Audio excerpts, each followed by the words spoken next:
Beleza, hoje é dia 3/4, né? Estamos iniciando aqui a nossa UC de eletricidade, beleza? E eu vou começar aqui com vocês com alguns princípios de eletricidade, tá ok? Se vocês tiverem algum caderno para anotar, fique aí à disposição, tá? Alguma folha, porque às vezes eu posso dar esse intuito para vocês anotarem, tá ok? Ok, só um minutinho que eu vou pegar agora. Tá ok. Quem quiser também pode ir pegando, que aí às vezes eu posso ir pedindo para anotar alguma coisa. Beleza. Seguinte, pessoal. A eletricidade é um dos campos mais estudados dentro da física. Antigamente, a física era dividida em 4 grandes áreas. Nós tínhamos a mecânica, a ondulatória, a eletricidade e o magnetismo, certo? Pois muito bem. A eletricidade e o magnetismo, elas eram estudadas de modo que separado, ok? Somente com o escocês James Clerk Maxwell, que ele elaborou 4 equações. Aí eu peço para desabilitar o microfone, por favor. Tá dando uma eco aqui para Desculpa. mim. Obrigado. 4 equações que ele uniu a eletricidade com o magnetismo e virou o eletromagnetismo. Dentro da eletricidade, pessoal, destacamos 3 grandes áreas também. Nós temos a eletrostática, a eletrodinâmica e o eletromagnetismo. O que seria a eletrostática? A eletrostática, pessoal, é relacionada ao fenômeno de que as cargas elétricas, elas se mantêm de maneira o quê? Estática. É você estudar minimamente, de modo microscópico, quais são as partículas e as cargas que fazem parte de um átomo, né? Como vem os elétrons, os prótons, os nêutrons e outras partículas subatômicas também que nós temos, ok? Já a eletrodinâmica, ela estuda os fenômenos relacionados com essas cargas em movimento. É a partir desta área que vocês vão lidar com os circuitos elétricos, em corrente contínua e corrente o quê? Alternada, beleza? Mas antes disso, não, nem sempre foi assim. A experiência para a descoberta da eletricidade começou com alguns nomes. Um deles foi Millikan. Millikan. O que Millikan fez? Millikan, ele criou uma cuba, né, no caso de maneira o que cilíndrica, onde na placa de cima dessa cuba cilíndrica ele eletrizou positivamente e embaixo negativamente, certo? E o que aconteceu? Ele borrifou gotas de óleo nessa cuba e percebeu o seguinte, que aqui se gerava um campo elétrico e que as cargas saíam do ponto positivo e iam em direção à placa negativa, certo? Adquirindo o que a gente chama de energia cinética. Energia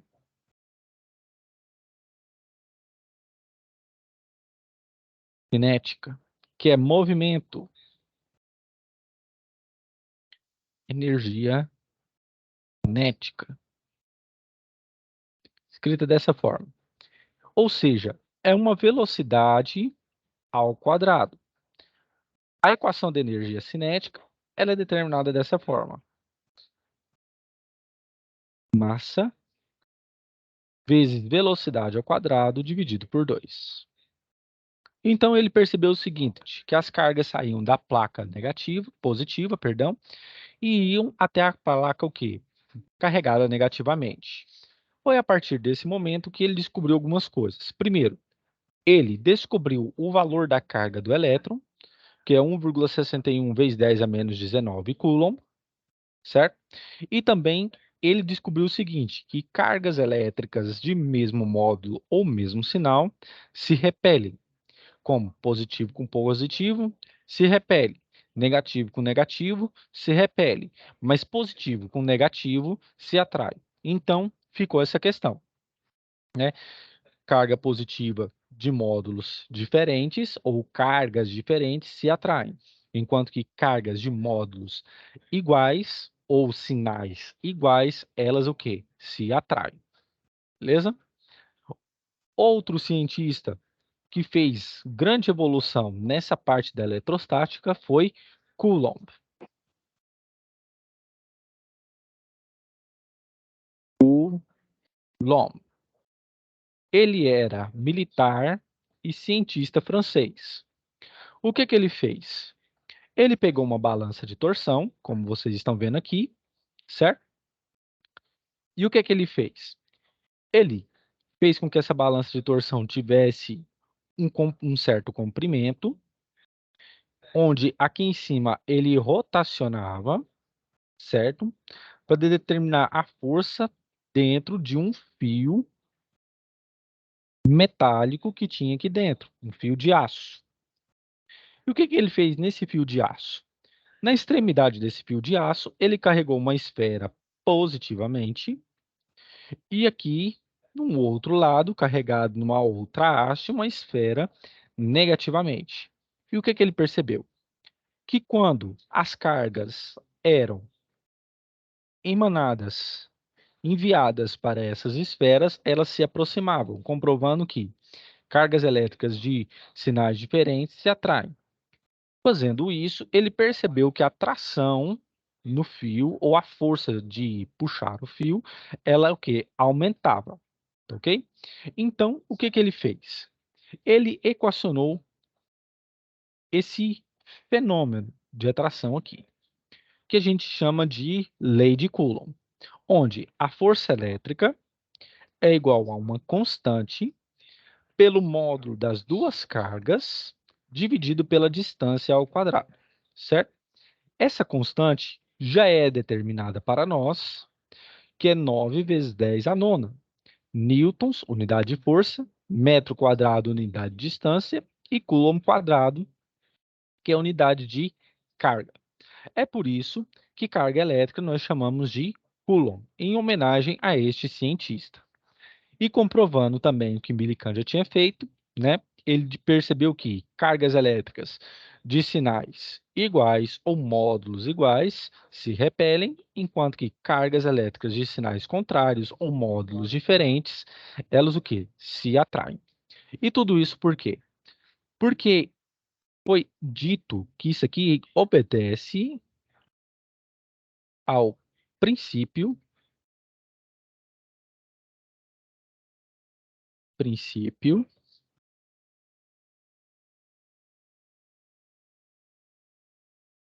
princípio da conservação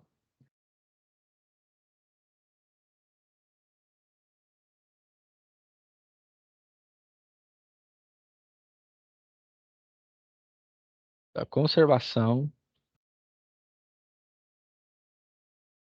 da carga elétrica. Oh, perdão aqui. Conservação da carga elétrica. Quem quiser, pessoal, anotar, eu vou ditar, tá?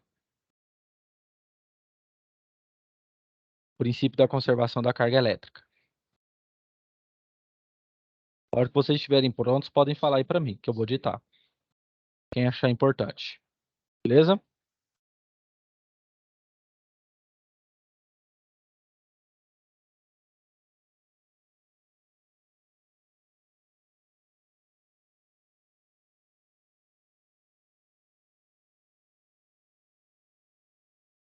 Beleza, pessoal? Pode ditar isso aqui? Princípio da conservação da carga elétrica? Sim. Então escreve aí. Princípio da conservação da carga elétrica. 2 Boa noite, pontos. professor. Boa noite. É só um momento que eu tirei um print da tela anterior, eu estava passando a limpo. Sim. É, Não, eu e não espero. falta fazer os demais. Um minutinho. Eu espero.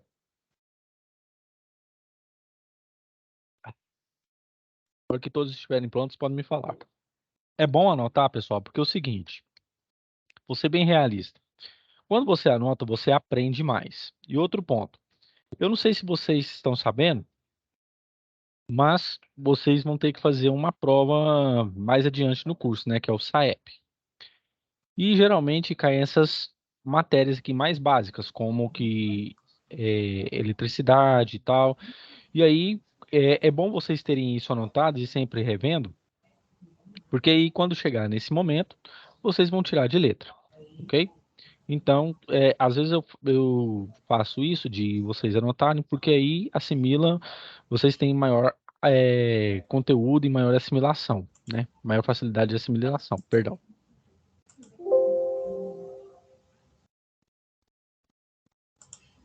Boa noite, professor. Boa noite. Eu posso acompanhar essa disciplina no livro de ensino médio de eletricidade. Sim. Tanto é que eu vou disponibilizar um livro depois. Ok, obrigado. Por nada, pode ficar tranquilo, tá? Eu vou pedir para depois a minha monitora colocar lá. Professor, boa Pois, noite. pois não, boa noite. Mais para frente vamos ter também aquelas aulas de números complexos para corrente alternada. Sim, eu vou fazer uma revisão quando chegar em números complexos. Eu vou fazer uma revisão de trigonometria com vocês e também de números complexos. Já é uma parte de engenharia elétrica isso aí, né? Isso, Realmente. Certo. beleza? Eu vou fazer depois, não se preocupem que eu vou fazer uma revisão de trigonometria e números complexos que vocês vão precisar lá na frente. Ok, pessoal, se todo mundo já terminou aí por mim, pode seguir a aula. Obrigado, Pode estar então? Pode estar? Pode ser. Tá ok. Positivo. O princípio da conservação da carga elétrica. O princípio da conservação da carga elétrica.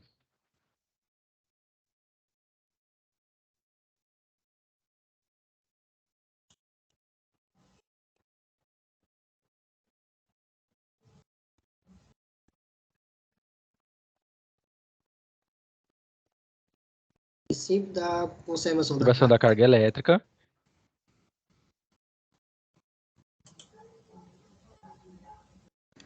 Ok, pode continuar. Relata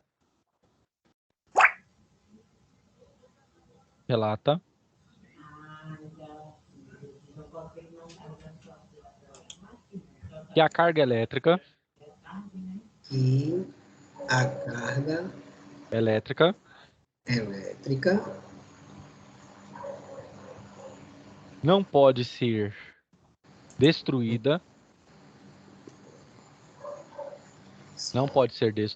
vírgula.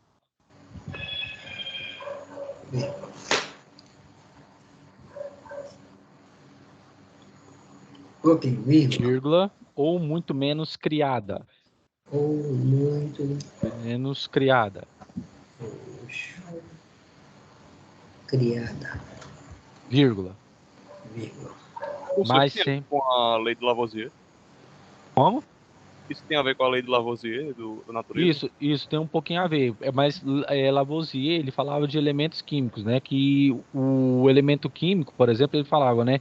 Que tudo que está na natureza não se perde nem se cria, apenas se transforma. Se transforma. Só que a carga elétrica é o seguinte, ela não somente se transforma. É porque depois eu vou entrar num outro princípio aqui que vai fazer com que incremente um princípio. Mas foi bem lembrado, viu? Onde é que eu parei aqui mesmo? Com a carga elétrica? Aí, Muito menos criada. muito menos criada. Mas apenas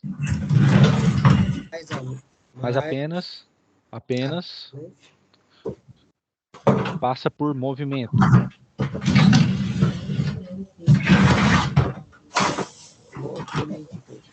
Por movimento. Professor, por favor, só poderia repetir essa parte aí que deu um probleminha aqui, eu acabei perdendo. Onde você parou? Depois eu... Tá fazendo um pouquinho de barulho aqui. Tá achando móvel.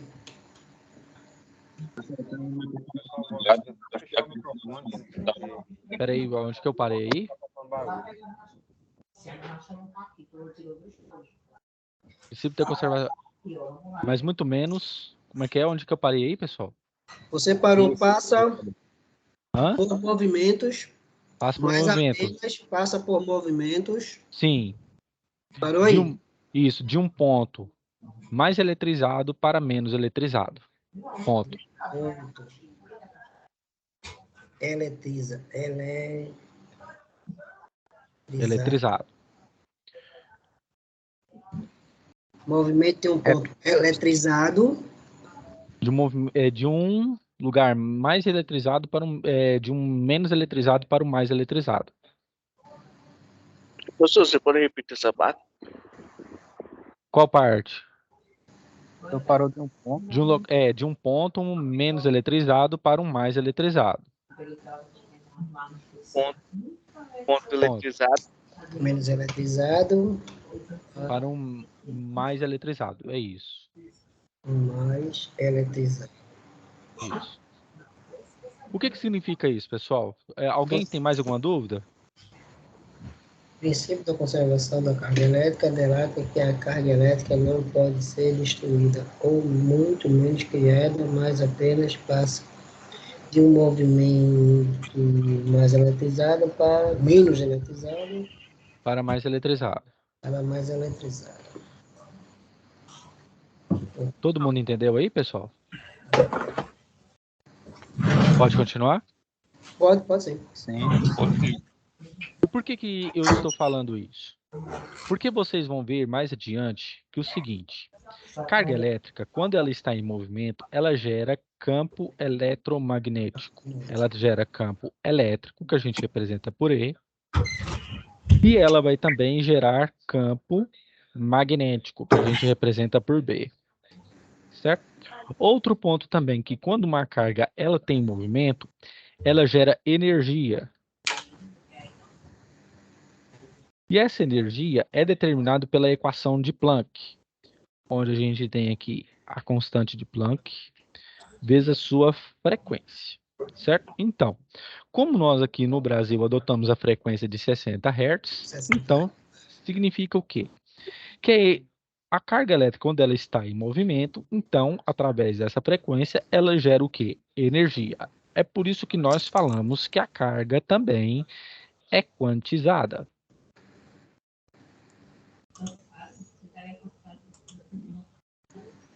Carga é quantizada. Mas, professor, o que é quantizada? Uma carga, quando ela é... Desculpa. Pois não. Professor, boa noite, desculpa. A última parte que eu anotei aqui foi da parte para mais eletrizada no final, só que eu perdi o sinal, agora que eu recuperei. Teve mais alguma Sim. coisa? É porque é saindo de um ponto menos eletrizado para o mais eletrizado. Tá? Ok. Ok? Ok, professor. Obrigado. Por nada. O que significa isso aqui, pessoal? Quando uma carga ela é quantizada, significa o quê? Que ela está submetida a uma frequência e que ela vai me dar o quê? Uma energia através do movimento dela. Esse movimento vai me gerar um campo magnético e vai me gerar um campo elétrico, certo? Pois muito bem. O que acontece? Quando uma carga é dita quantizada, carga que, ao gerar um campo elétrico, ela vai gerar um campo magnético, mas também ela vai sofrer o quê? Uma amplitude.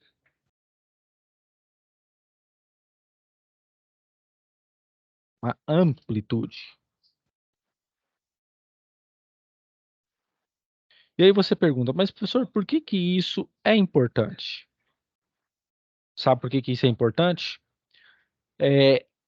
Antigamente, nós tratávamos do quê? De transmissão de dados via internet. Fio de cobre, certo? Fio metálico. Hoje em dia, nós fazemos isso por quê? Por fibra óptica. O que é uma carga quantizada? É você pegar a luz e polarizar essa carga, certo? Fazendo com que ela, através da luz, ela emita campo elétrico e campo magnético. É por isso que no efeito que nós vemos na prática da fibra óptica, nós fazemos tudo por via luz. Oi, pois não. A internet aqui caiu aqui, eu parei aqui. Aí voltou agora. Aí eu parei aqui na escrita, na parte mais apenas passa por um movimento. De uma região menos eletrizada para uma mais eletrizada. Região. Professor, Pois não. você está gravando essa aula? Sim, vai estar disponível para vocês lá também, tá? Para Ok, quem a internet obrigado. caiu ou coisa assim, vai estar disponibilizado lá para vocês. Ok? Então, ela tem uma certa o quê? Amplitude. A gente vai ver muito isso quando falarmos de corrente elétrica. Corrente elétrica é um ordenamento de cargas elétricas em detrimento do tempo, ou seja, uma quantidade de cargas pela variação do tempo. Nós temos dois tipos de corrente, a corrente contínua e a corrente alternada. Esse tipo de amplitude é o que nós passamos principalmente no quê? Nas correntes do tipo quê? Alternada, onde eu tenho aqui um ponto máximo no gráfico, na produção dessa corrente, e aqui embaixo nós temos o quê? Um ponto mínimo.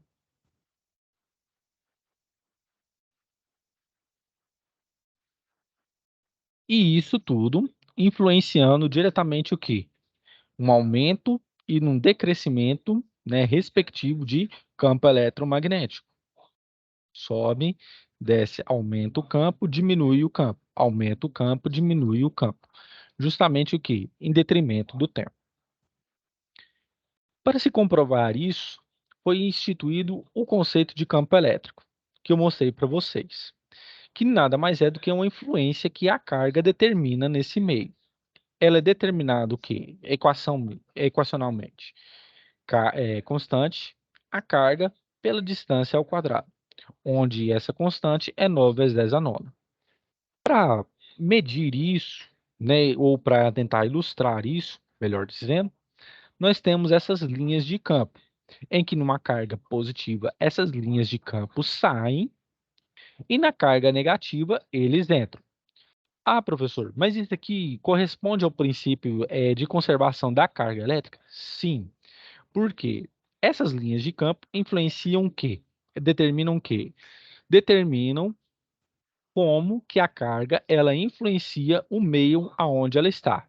Se vai ser atrativo, se vai ser repulsivo. Se a polaridade desse meio vai ser positiva, se vai ser negativa, tá ok? Então, muito bem. Analisando esse conceito aqui, diz-se o que? O princípio da conservação da carga elétrica, que a quantidade de carga elétrica de antes, ou seja, o somatório de carga elétrica de antes, que eu vou chamar de 1, vai ter que ser o quê? O somatório de quantidade de carga elétrica de depois, que eu vou chamar de 2. Pegando esse conceito aqui, eu vou pegar aqui as linhas de força para mostrar isso para vocês. Aqui eu tenho 1, 2, 3, 4, 5, 6, 7, 8. E vamos aqui. 1, 2, 3, 4, 5, 6, 7, 8. Ou seja, a mesma quantidade de cargas aqui, por exemplo, que eu posso falar aqui são de 8 coulombs, imaginando que cada linha de campo corresponde a 1 coulomb, né, mais 8 coulomb, vai ter que chegar nessa carga aqui negativa menos 8 coulomb. Ou seja, a quantidade que é produzida no polo positivo vai ter que ser a mesma que vai vir o que na carga o que em polaridade o que negativa.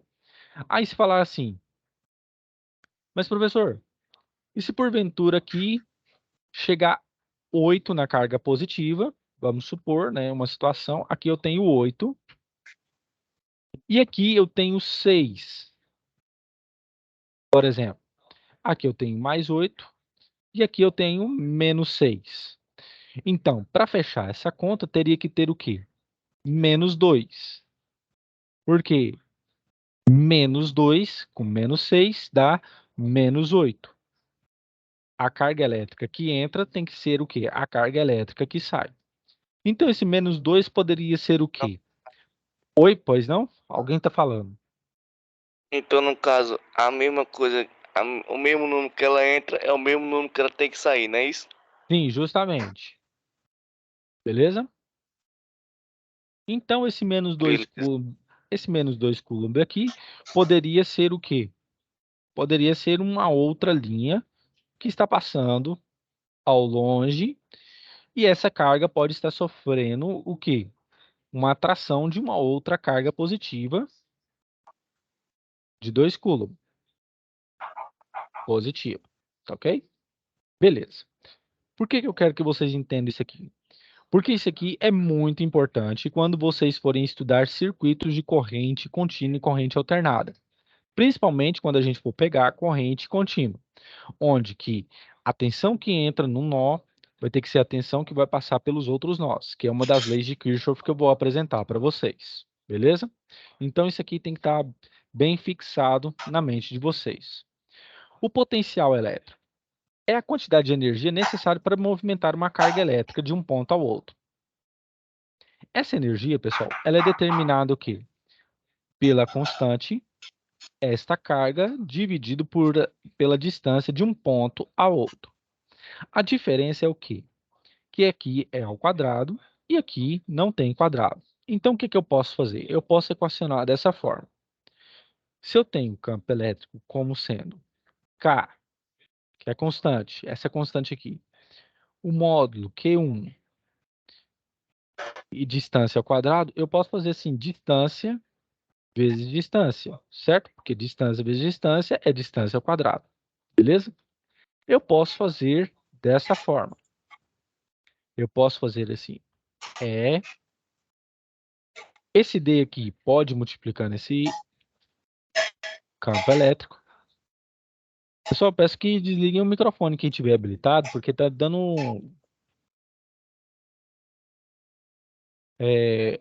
fica dando eco aqui para mim. E como que acontece? Fica aqui K, a minha carga, dividido pelo quê? Pela minha distância. Mas eu sei que isso aqui é o potencial. Então, eu tenho que E, essa distância, vezes o meu V. Então, potencial elétrico, também eu posso entender que é campo elétrico vezes a distância de uma dessas cargas, entre elas, tá ok? É por isso que a gente utiliza isso aqui como a equação do EdV, beleza? O EdV, beleza? Então, beleza. Vamos mais adiante. Vou para a aula 2 aqui. Conceito de capacitância e resistência elétrica, certo?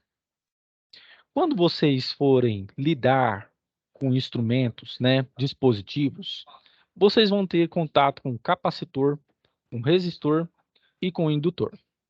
Eu vou falar aqui para vocês agora do conceito de capacitância, que é a grandeza que mede a quantidade de cargas que vai ser armazenada em duas placas.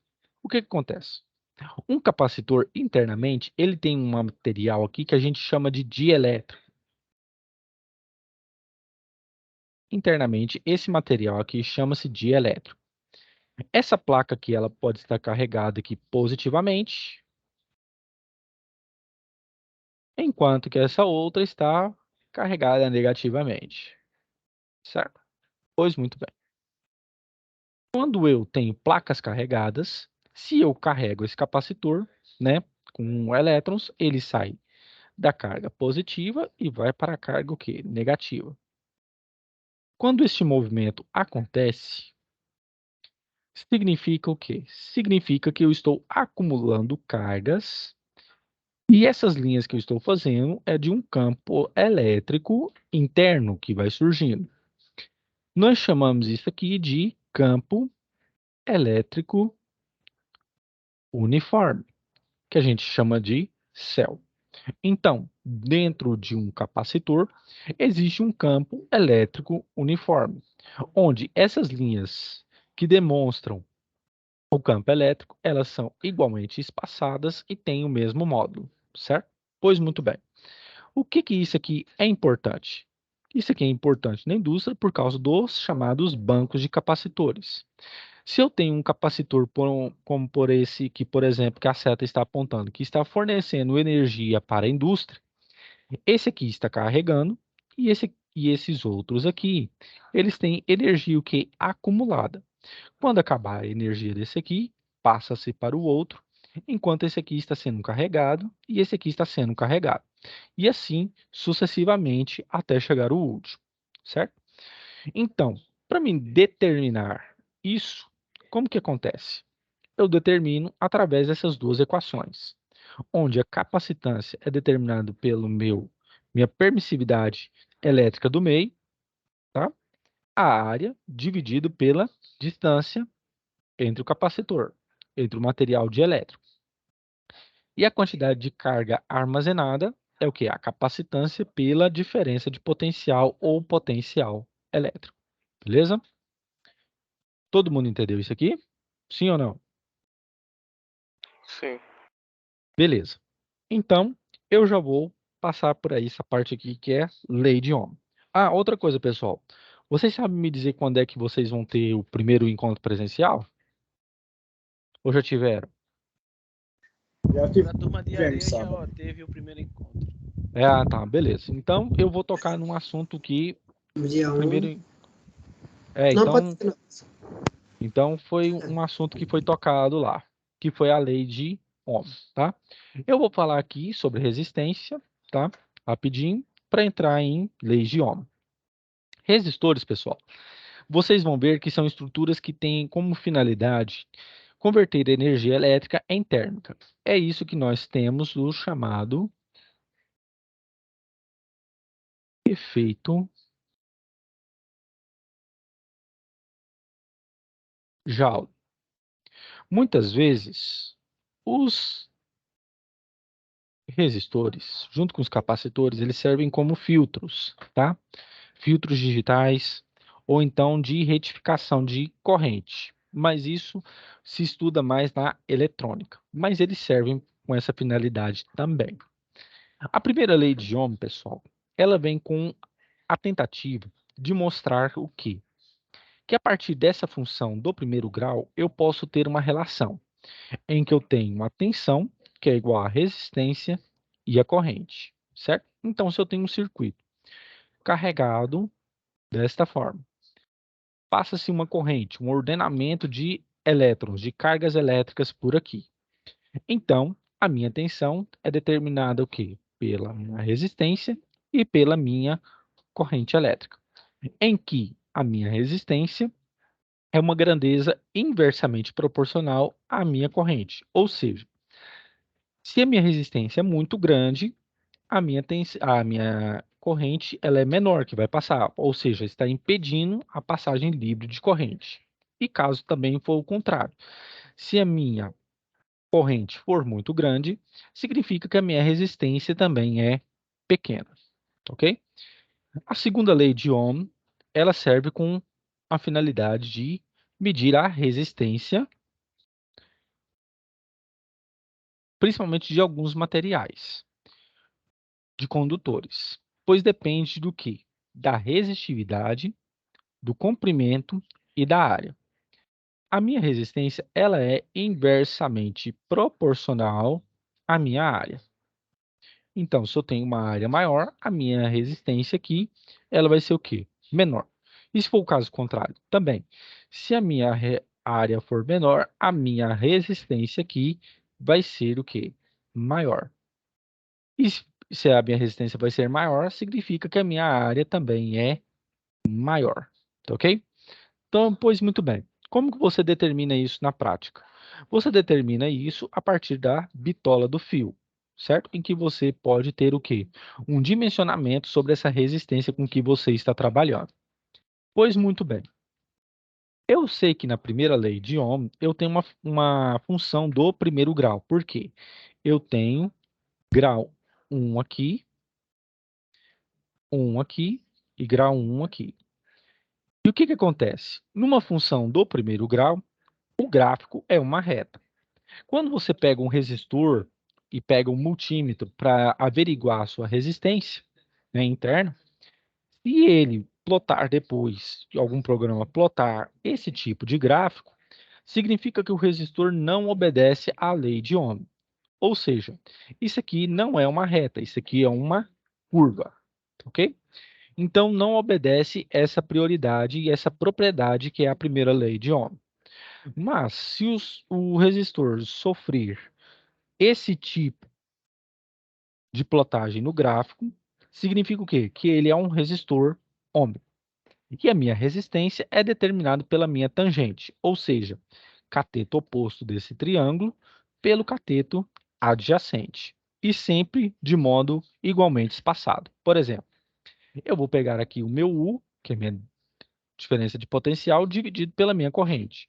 5 dividido por 1, 5. Então, minha resistência é 5. Ou seja, eu peguei o cateto oposto, 5, dividido por 1, que é o meu cateto adjacente.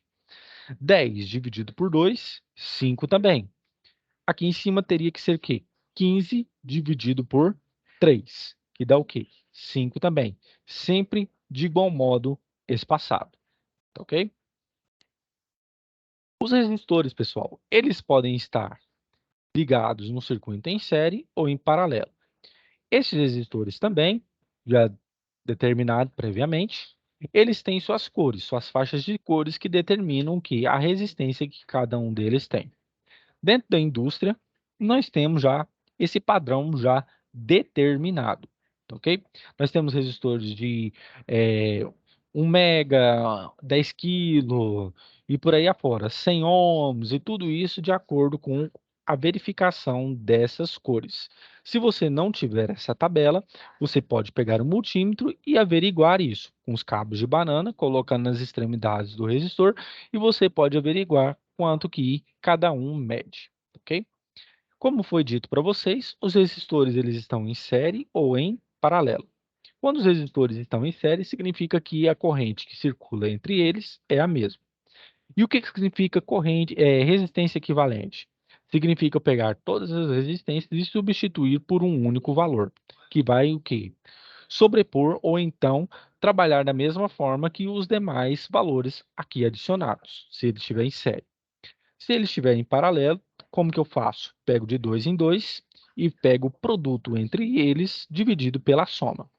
Certo? Então, é isso que é o sinônimo de resistência equivalente.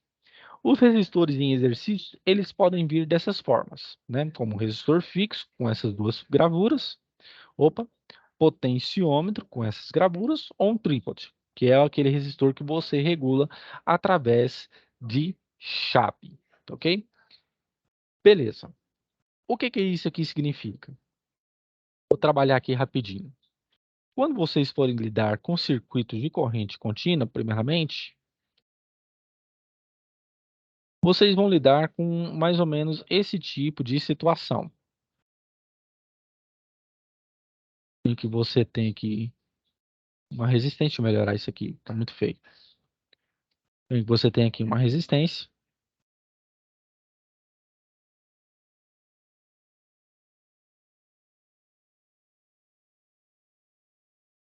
E você tem aqui uma resistência também. Você vai trabalhar com o fato de que essas duas resistências aqui estão em paralelo. E quando você fazer isso, você vai trabalhar com essas duas resistências aqui, depois em série, tá ok? Mas eu, mais adiante, vou fazer alguns exercícios com vocês. Nossa, meu mouse está falhando. Estou passando a teoria. E nós vamos ter aulas de exercícios também. Quando eu chegar nessa parte de leis de Kirchhoff, nós vamos fazer alguns exercícios aqui juntamente com vocês, tá ok? Então, pessoal, já está finalizando o nosso tempo. Peço a vocês que na próxima aula me lembrem sobre fator de potência, que eu vou falar sobre potência para vocês, e um pouco mais de efeito Joule, para que aí a gente já vá para leis de Kirchhoff para vocês, tá ok? Tem alguém que não entendeu ou tem alguma dúvida ou quer fazer algum questionamento? Boa noite, eu só queria fazer uma... Edivaldo. Pode fazer rapidinho aí, pessoal. Vamos lá. Quando a gente diz